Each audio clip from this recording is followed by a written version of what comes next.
everybody, thank you for tuning in once again to Jazz Piano Short Practice Ideas. This week we are going to be talking about a classic blues turnaround, and that was it. Here it is again. Right now, this can happen at the end of a 12-bar blues form, or it can happen as a lick inside of a 12-bar blues form. You can pretty much use it how you want, but this is a really classic sound that a lot of times we use it to get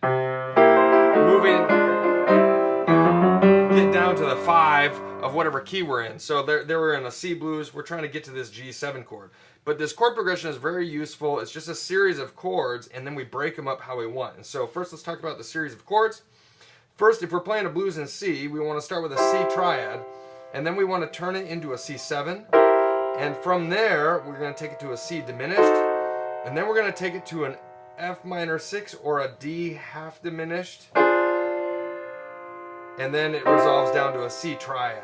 So if you look at that and you have it in this inversion with the root on top, then once we get to this C7, our 3 bottom notes are just moving down chromatically a few times, and then we jump kind of to this just major triad.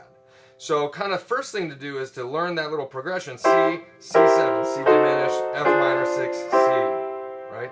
And then learn it in your different inversions. Okay, so if that was starting in this position, but now I might start in this position, and I know that the C stays, and everything else, once I get to C7, everything else is going to be walking down, right? If I'm in this position,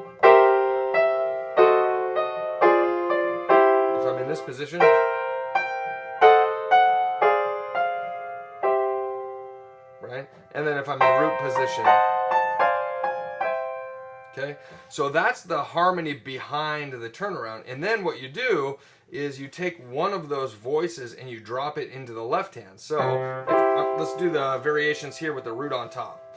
So I can take C7, I can drop this note into the left hand, drop 2, and now I walk those notes down. Right?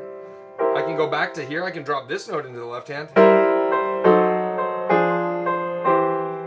I can drop this thumb into the left hand. Right? So in one inversion, in one position, you can get a couple different variations of this. Then all I did was I took that, dropped this note, drop 2, drop 7 down into the left hand. Then I started here and I was rotating back and forth. So I was just arranging the notes, and I can arrange those in different ways to give me different variations of this turnaround, right? Now if I do the same thing in other positions, maybe I want to drop down the B flat here. Right? It gives you different variations of the same concept, right? And so this one I really like here with the flat 7 in the left hand, because it spits you out in the left hand on the 5 chord. Then you just pound out a G7, and then you're back to the top. Right? So if I'm in action, here's my last 4 of a 12 bar in C. It happens here.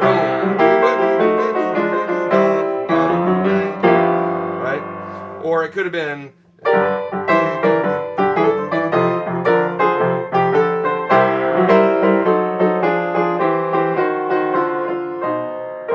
right? You can kind of chain them together in different ways, but it gives you this kind of walk down, right? And so the big takeaway is that this turnaround does not happen in the 12th bar of a blues. It kind of really is about getting you to the 5 chord, so it happens in the 11th bar of a 12-bar blues.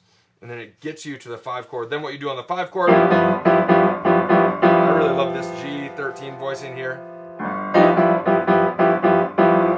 You just pound out a 5 chord, or you play whatever you want to kind of turn your back around to the top.